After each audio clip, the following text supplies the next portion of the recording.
Their blind date began with one question. Do you remember what you did?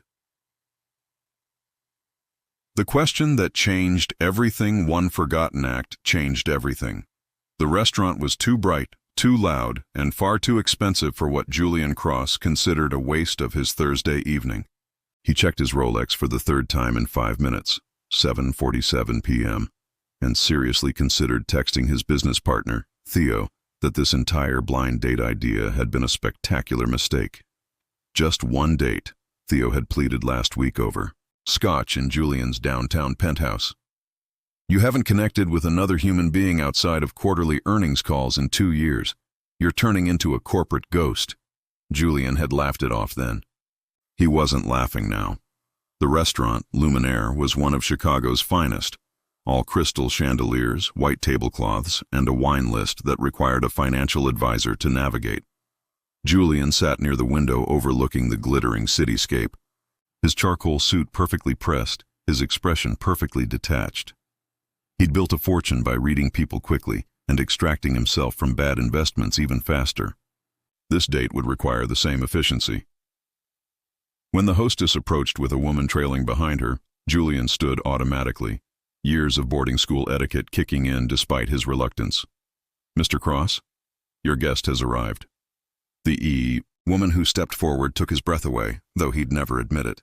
She was tall, with rich auburn hair that fell in waves past her shoulders, wearing an emerald dress that was elegant without trying too hard.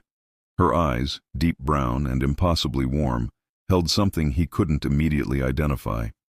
Recognition? Amusement? Both? Julian, she said, extending her hand. Her voice was smooth, confident. I'm Nina Castellano. Nina. He shook her hand, noting the firm grip, the calluses on her fingertips. Not the soft hands of Chicago's usual socialites. Please sit. They settled across from each other. A server materialized with water and menus, then vanished like smoke. Have to admit, Julian began, falling back on his standard opening. I'm not usually the blind date type. Nina smiled, a slow curve of lips that suggested she knew exactly what type he was. Neither am I. But when Theo described you as emotionally unavailable but financially solvent, I couldn't resist. Despite himself, Julian laughed. That sounds like Theo. He means well, Nina said, studying the menu. Though I suspect he undersold both of us. Oh? Julian raised an eyebrow. How do you know Theo? He purchased a collection from my gallery last year. 3 contemporary pieces by an emerging artist from Barcelona. We stayed in touch. She looked up from the menu, her gaze direct. He mentioned you were lost. Julian's jaw tightened. I'm not lost. I'm focused. On what? Building something that lasts. Nina nodded slowly, as if he'd just confirmed something she already knew. And has it worked? Does it feel like it's lasting? The question caught him off guard, before he could formulate. His usual deflection, she continued. I'm sorry, that was too direct. Occupational hazard. I spend my days asking artists to reveal their truths. Sometimes I forget not everyone wants to be interrogated over dinner. No, Julian said, surprising himself. It's actually refreshing. They ordered. Nina chose the salmon, Julian the steak, and as the server departed, an odd silence settled between them. Not uncomfortable, but weighted, like standing on the edge of something significant.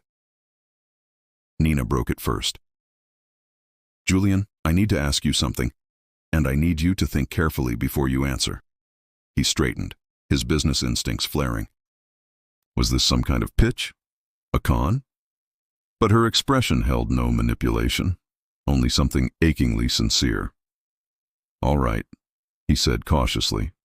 She leaned forward slightly, her fingers interlacing on the table. Do you remember what you did? Julian blinked. I'm sorry. 15 years ago, spring of 2010, the Riverside Community Center on the South Side. Her voice was steady, but her eyes searched his face with an intensity that made his chest tighten. Do you remember what you did there?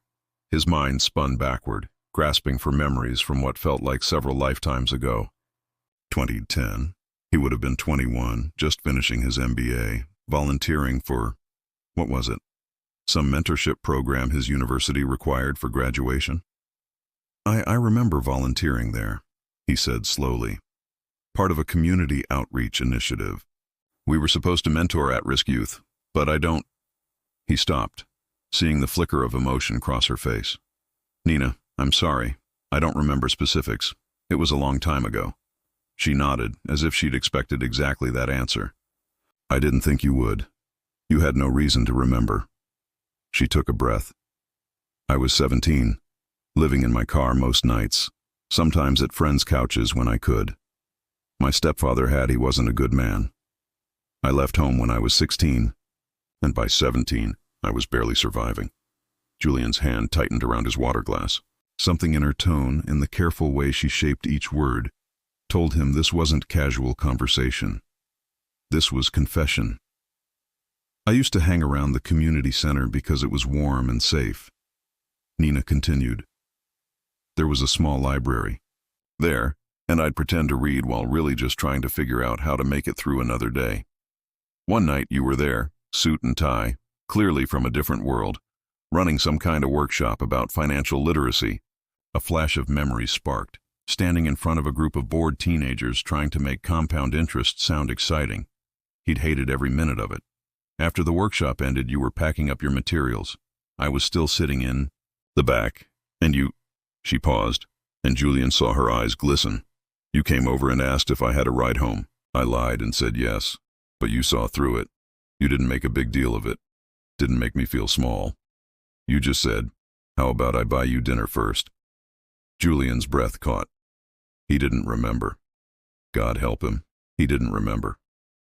We went to a diner across the street, Nina said.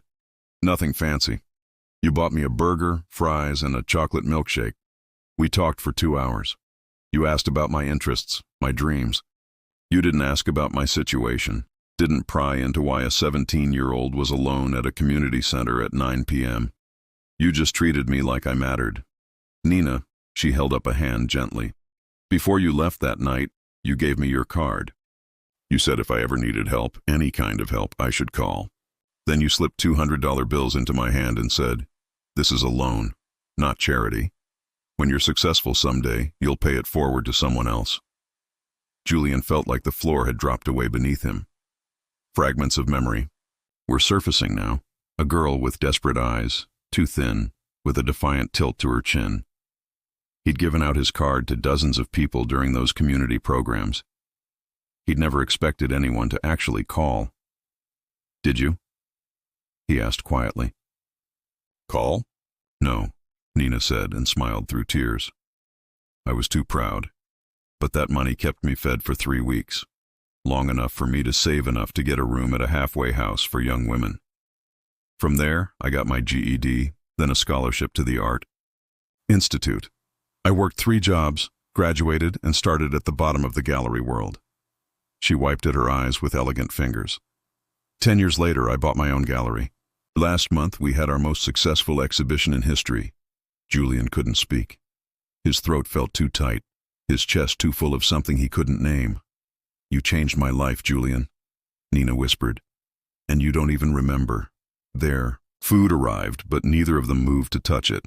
The restaurant hummed around them, laughter, clinking glasses, the soft murmur of other people's ordinary evenings, while Julian sat across from a woman who'd just rewritten his understanding of his own past.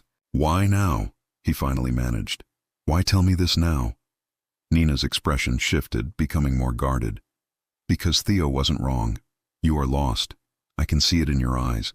The same look I used to see in the mirror. You've built an empire, but you're not sure why it matters.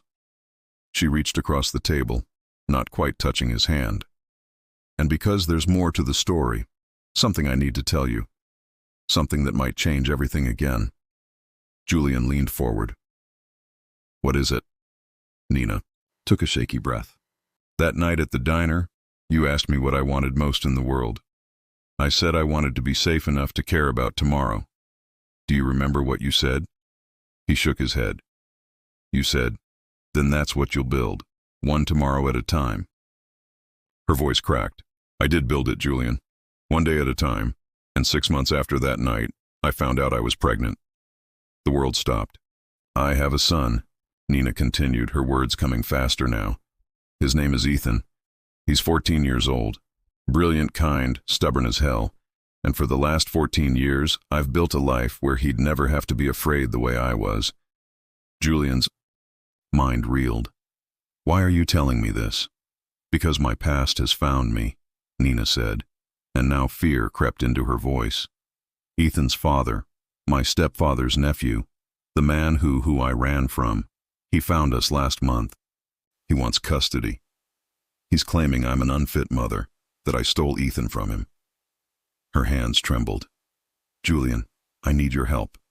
Not your money. I can afford lawyers. I need you to testify about who I was that night, about what you saw in me that I couldn't see in myself. Julian sat back, his carefully constructed walls crumbling around him. This woman, this stranger, who wasn't really a stranger, was asking him to step back into a past he'd tried to forget, to be part of a story he didn't know he'd written. Nina, he said slowly, I don't know if I'm the right person. You're the only person, she interrupted. You're the only one who saw me when I was at my lowest and still believed I could be more. That's what I need the court to see. That's what Ethan needs to see. The server approached to check on them, took one look at their untouched plates and tear-stained faces, and quickly retreated. Julian looked at the woman across from him, strong, successful, terrified, and saw his own reflection. How many times had he run from discomfort, from emotional complexity, from anything that couldn't be solved with strategy and capital? Tell me about Ethan, he heard himself say. Nina's face transformed, hope lighting her features like dawn. He loves astronomy, wants to be an astrophysicist. He plays chess, writes poetry he's too embarrassed to share, and makes terrible jokes that somehow always make me laugh. Her smile was radiant and heartbroken all at once. He's everything good I never knew I could create. Julian felt something crack open in his chest, a space he'd sealed shut years ago, telling himself it was for protection, for focus. But maybe it had just been fear. When's the hearing? He asked. 3 weeks. He nodded once, decisive. Then, we have work to do. Nina's eyes widened. You'll help? I'll do more than help, Julian said, and meant it with a certainty that surprised him. I'll make sure they see exactly who you are, who you've always been. As they finally began to eat their now cold dinner, talking through strategy and memories, Julian realized something profound. He'd spent 15 years building a fortune on the principle that the past was dead capital, that only forward momentum mattered. But sitting across from Nina Castellano, a ghost from a night he'd forgotten, a woman who'd transformed his smallest gesture into a lifeline, he understood that some investments paid dividends in ways balance sheets could never measure. Chutao. Question was he brave enough to stay and see them through? The truth unfolds. The law offices of Chen and Associates occupied the 20th floor of a glass tower that pierced the Chicago skyline like a shard of ice. Julian stood at the window of the conference room, watching miniature cars navigate the streets below, and wondered how he'd arrived at this moment, preparing to testify in a custody battle for a woman he'd just met and a boy he'd never seen. Except he had met her. 15 years ago, in a version of himself he barely recognized. Mr. Cross? Julian turned to find Nina's attorney, Patricia Chen, a sharp-eyed woman in her 50s with steel-gray hair and an expression that suggested she'd seen every trick in the book and invented a few of her own. Ms. Chen, thank you for coming. Nina speaks very highly of you. Patricia gestured to the chair across from her massive desk. Before we proceed, I need to be clear about what you're walking into. Julian sat, his posture straight, his hands relaxed on the armrests, the same confident pose he used in board meetings. I'm listening. Patricia opened a folder, spreading documents across the desk like tarot cards predicting an uncertain future. Victor Castellano, Nina's ex and Ethan's biological father, is claiming that Nina is psychologically unstable, that she kidnapped Ethan 14 years ago, and that she's been poisoning the child against his paternal family. That's insane. Julian said flatly. Insane and unfortunately strategic, Patricia replied. Victor comes from money, old Chicago money. His family has connections to 3 sitting judges and half the aldermen in the city. They've painted Nina as an opportunist who trapped their son with a pregnancy, then fled when things got difficult. Julian's jaw clenched. What's the truth? Patricia's expression softened slightly. The truth is that Nina was 17 and terrified. Victor was 24 and manipulative. She got pregnant, and when she told him, he suggested they take care of it. When she refused, his family offered her money to disappear. She took it, enough to start over, and she's been running ever since. Why come after her now? Because Victor's father is dying, a new voice said from the doorway. Julian turned to see Nina entering, her son beside her. The boy was tall for 14, with his mother's warm brown eyes and a mop of dark curly hair. He wore jeans and a NASA t-shirt, and he looked at Julian with undisguised curiosity. The Castellano patriarch wants to legitimize the family line before he dies, Nina continued, moving to stand beside Patricia's desk. Suddenly, the grandson they wanted nothing to do with is the precious heir. Mom, the boy said quietly, touching her arm. Nina took a breath, composing herself. Julian, this is Ethan. Ethan, this is Julian Cross. The boy extended his hand with surprising formality. Nice to meet you, sir. Mom says you're the reason she's been able to give me a good life. Julian shook the offered hand, struck by the directness of Ethan's gaze. This wasn't a child. This was a young man already carrying the weight of adult complications. Your mother did that herself, Julian said. I just bought her dinner once. That's not what she says. Ethan glanced at his mother, something protective in the look. She says you saw her when everyone else looked away. The words landed like a punch. Julian felt Patricia and Nina watching him, gauging his reaction. Ethan, Nina said gently. Why? Don't you wait in the lobby? There are some things we need to discuss. I'm 14, not 4. Ethan replied, his tone respectful but firm. This is about my life. I should hear it. Nina looked to Patricia, who nodded slowly. He's right, and frankly, the judge will likely want to speak with Ethan directly. He should understand what's at stake. They all sat, Nina and Ethan on one side of the desk, Julian on the other, Patricia at the head like a general planning a campaign. The hearing is in 2 weeks, Patricia began. Victor's team will argue that Nina is emotionally unstable, that her history of homelessness and poverty makes her unfit, and that Ethan would benefit from the stability the Castellano family can provide. Private schools, trust funds, social connections. What they mean is control, Ethan muttered. Patricia didn't contradict him. Julian, your role is to provide character testimony.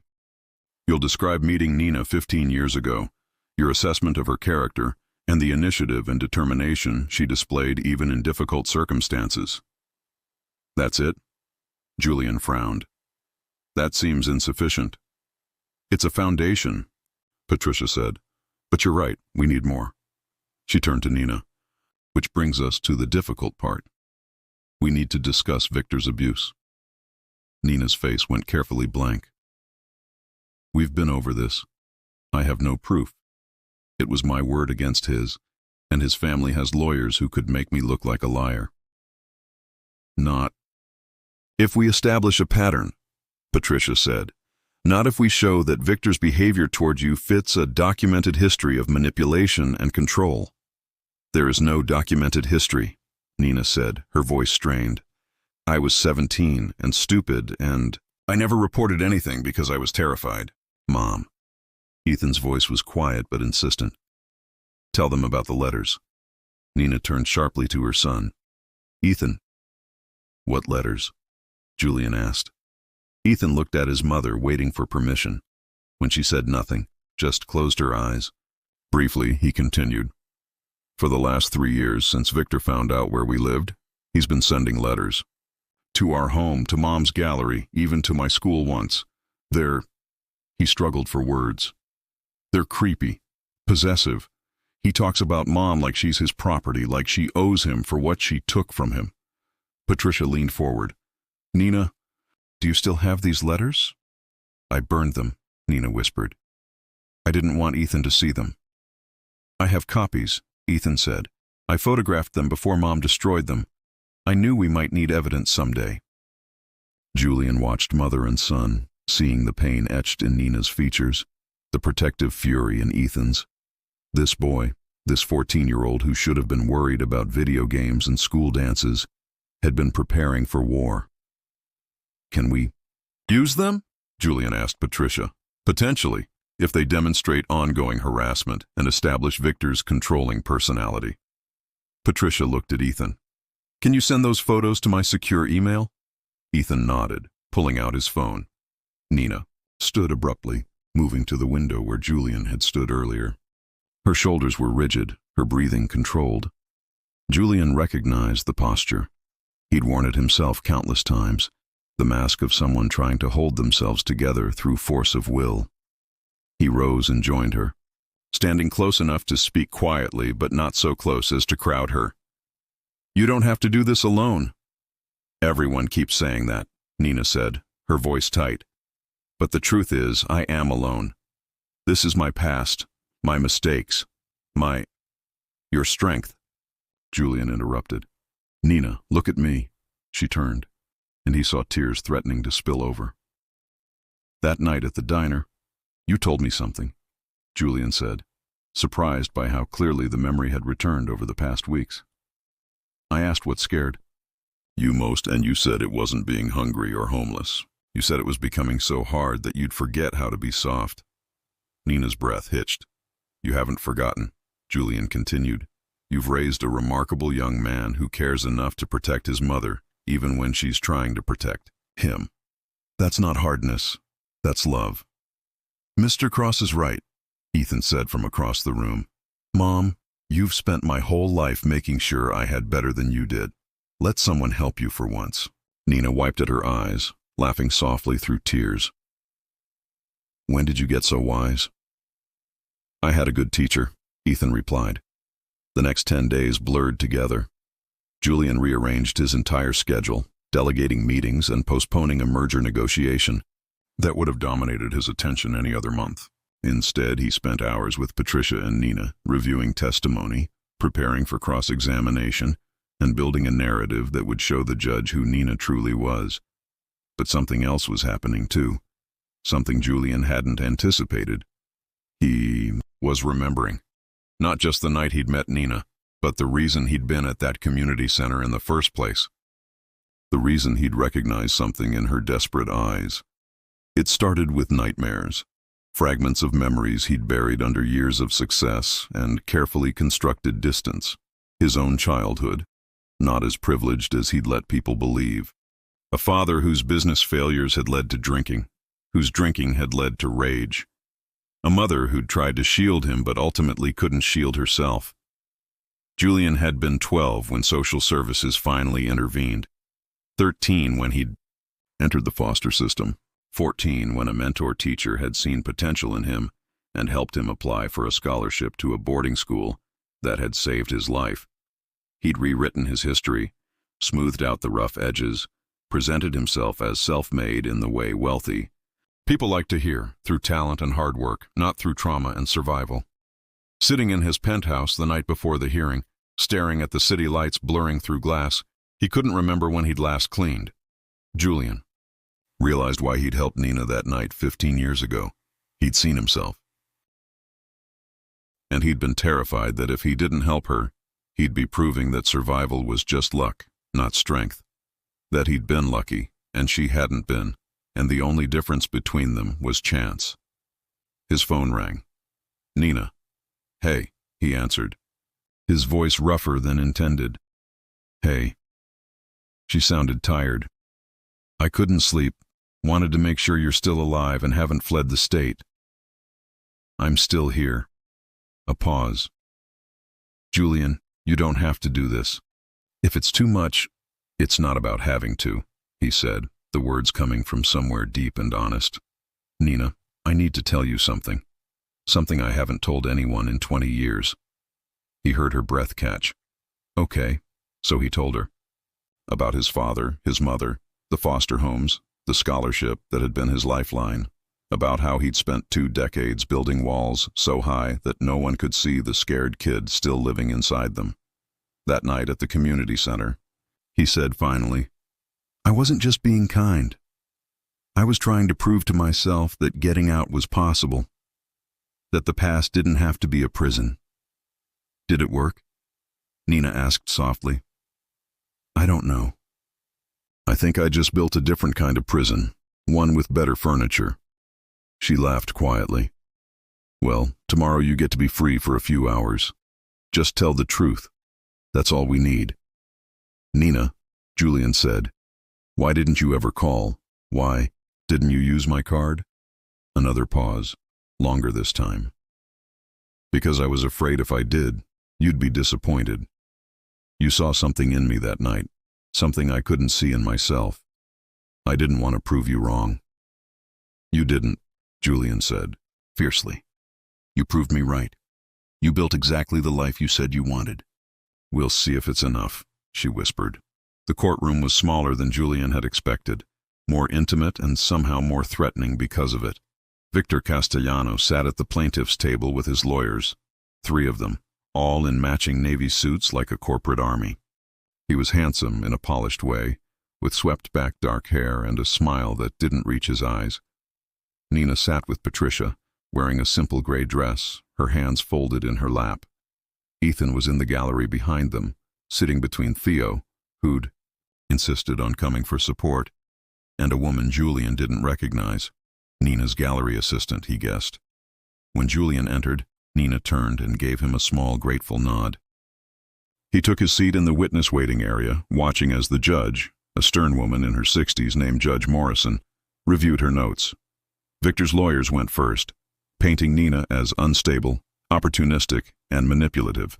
They called witnesses Victor's mother, who testified tearfully about how Nina had stolen her grandson, Victor's therapist, who carefully danced around confidentiality to suggest that Victor had been traumatized by Nina's departure.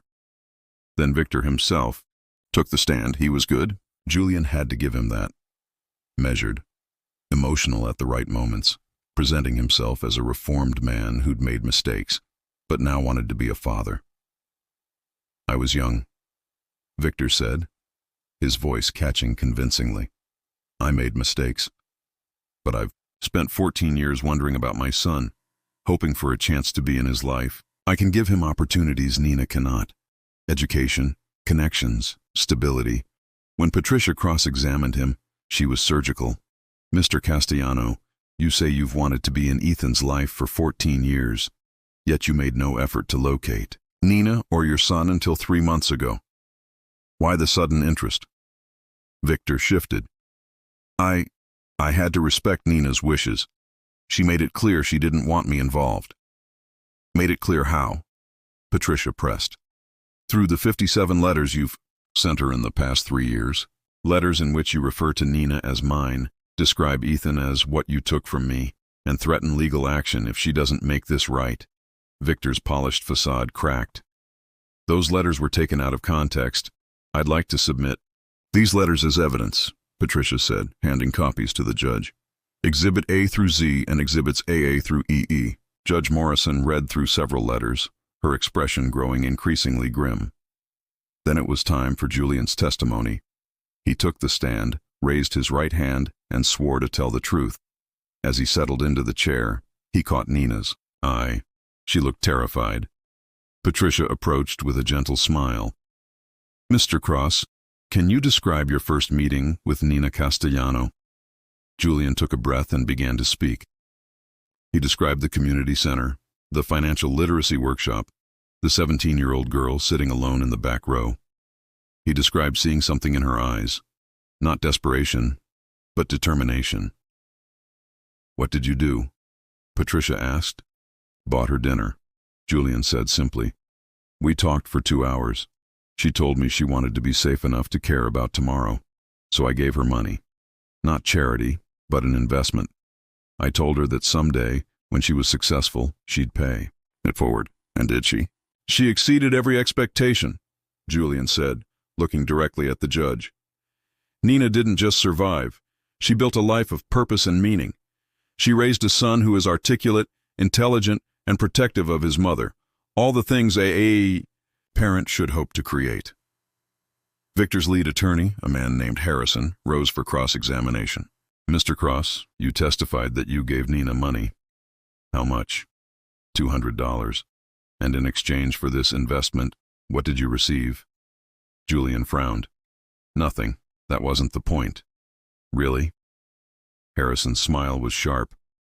You gave a teenage girl $200 and expected nothing in return? That seems unusual. Patricia stood. Objection. Counsel is implying, I'll allow it, Judge Morrison said. Mr. Cross, please answer. Julian looked at Harrison, then at Victor, seeing the trap they were trying to set, suggesting impropriety, making his kindness seem predatory. I expected her to survive, Julian said quietly. That's all. Because 15 years before I met Nina, I was in a similar situation.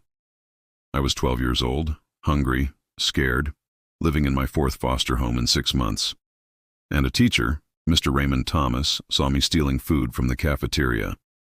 Instead of reporting me, he started bringing me lunch every day. He never made me feel small. He just helped. The courtroom went still. So when I saw Nina, Julian continued, his voice stronger now, I didn't see a charity case or an opportunity. I saw myself, and I saw a chance to be for someone else what Mr. Thomas was for me. Proof that one person caring can change everything. Harrison faltered, glancing at his notes. Mr. Cross, your background isn't part of the public record, because I buried it, Julian said. I was ashamed. I thought success meant erasing the past, pretending I'd always been the person I became. He looked at Nina, then at Ethan. But watching Nina raise her son alone, build a business from nothing, and still manage to be soft enough to believe in kindness, that's not running from the past. That's transforming it. Judge Morrison leaned forward. Mr. Cross, in your professional assessment, do you believe Nina Castellano is capable of providing a stable home for her son? I believe she already has, Julian said, for 14 years. And I believe removing Ethan from that stability would be the cruelest thing this court could do. The judge called a brief recess. Julian stepped down from the witness stand, his legs unsteady, and found Theo waiting with a coffee and a stunned expression. You never told me, Theo said quietly. I never told anyone. Why now? Julian watched Nina through the courtroom window, saw her hugging Ethan tightly. Because hiding doesn't protect you. It just makes you alone. When the judge returned, she looked directly at Ethan. Young man, I'd like to speak with you in my chambers. Alone. Ethan stood, shot his mother one last brave look, and followed Judge Morrison out of the courtroom. The 20 minutes he was gone felt like hours. Nina paced. Victor sat stone-faced. Julian found himself praying to a God he wasn't sure he believed, and when they returned, Ethan's eyes were red, but his shoulders were back. Judge Morrison resumed her bench and looked out over the courtroom. I've reviewed the evidence, heard testimony, and spoken with Ethan. This is a complex case involving difficult questions about parental rights, stability, and what serves a child's best interests. Nina grabbed Patricia's hand. However, the high judge continued. I find the evidence overwhelmingly supports one conclusion. Nina Castellano has provided Ethan with a stable, loving home for 14 years. She has worked tirelessly to ensure his education, emotional well-being, and safety. Mr. Victor Castellano, while he may have genuine feelings about his son, demonstrated through his own correspondence a pattern of possessiveness and control that this court finds deeply concerning. Victor's face went white. Therefore, I am denying the petition for custody modification. Full custody remains with Nina Castellano. Judge Morrison looked at Ethan. Young man, you told me in chambers that you wanted the opportunity to know your father's family, but on your terms. I'm ordering supervised visitation, 2 hours once a month, location to be determined by Ms. Castellano, for 6 months. After that period, we'll revisit based on how those visits proceed. She banged the gavel. This court is adjourned. The courtroom erupted. Nina collapsed into Patricia's arms, sobbing. Ethan climbed over the railing to reach his mother. Victor's. Lawyers were already ushering him out, his mother's wails echoing in the hallway. Julian stood frozen, watching the reunion, feeling like an intruder on something sacred. Then Ethan looked up and waved him over.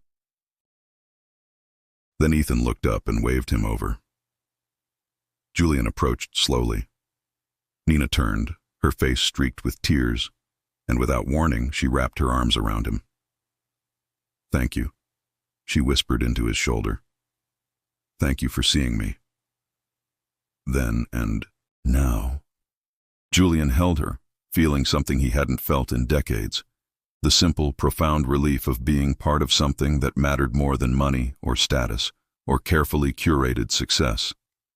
"Thank you for letting me," he said. 6 months later, the gallery opening was packed. Art collectors, critics, and curious locals drawn by the buzz around Nina's newest exhibition, Resilience, Portraits of Survival. Julian stood in front of a large canvas, studying the image. A young girl sitting in a library, surrounded by books, her face a mixture of fear and hope. The plaque beneath read, "The Girl Who Stayed, Nina Castellano, Mixed Media." That's her, isn't it? Ethan appeared beside him, wearing a blazer that made him look older than 15. "Mom, I mean, when she was my age." "I think so," Julian said. "She says you saved her life." "She saved her own life." "I just reminded her it was worth saving." Ethan considered this, then said, "She's dating again, you know." "Mom, there's this artist guy, Lorenzo. He's pretentious, but she seems happy."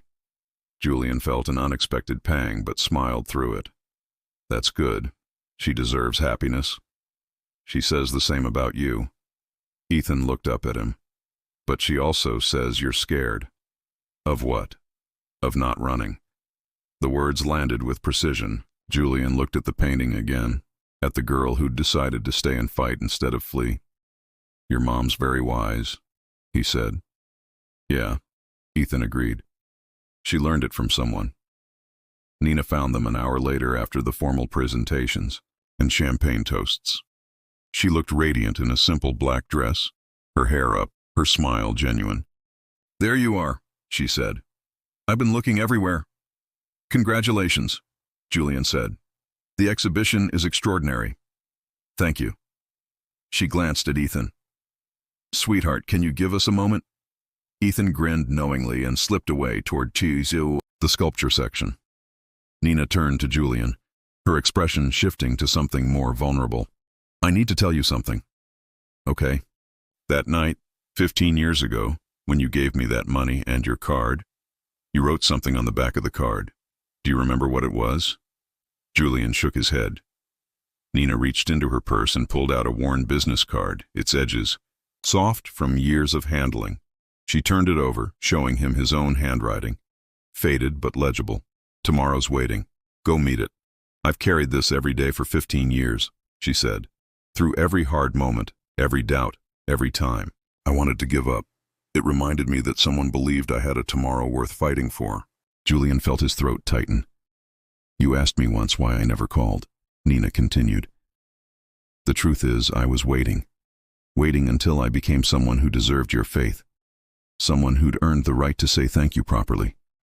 Nina, I'm not finished," she said gently. 6 months ago, when you testified in that courtroom, you did more than help me keep my son.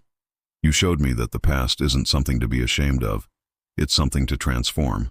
You taught me that saving someone isn't about money or power. It's about seeing them when they can't see themselves. She took his hand, pressing the old business card into his palm. "So I'm giving this back to you," she said. "Not because I don't need it anymore, but because I think maybe you need it now. Tomorrow's waiting, Julian, and it's okay to stop running long enough to meet it." Julian looked down at the card, at his younger self's handwriting, at the promise he'd made to a scared girl without realizing he was making it to himself. "I don't know how," he admitted. "Start small," Nina said. "Start with the truth. Start with letting people in. Start with admitting that being scared doesn't mean you're weak. It means you're human." She squeezed his hand once, then stepped back. "The Lorenzo thing? That was Ethan's idea. He thought you needed motivation." Julian laughed despite himself. That kid is terrifying. He learned it from someone, Nina said, echoing her son's words.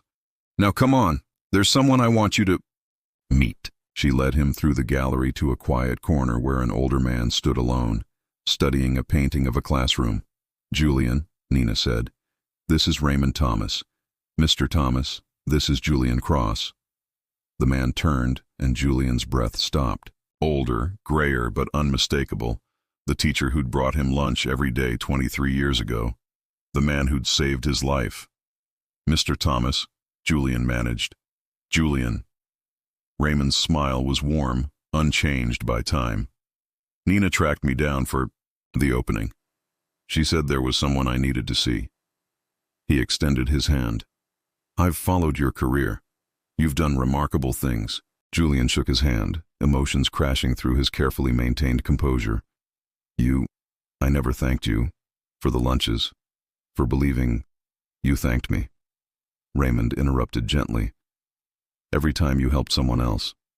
Every time you chose kindness over convenience. That's all the thanks I ever needed.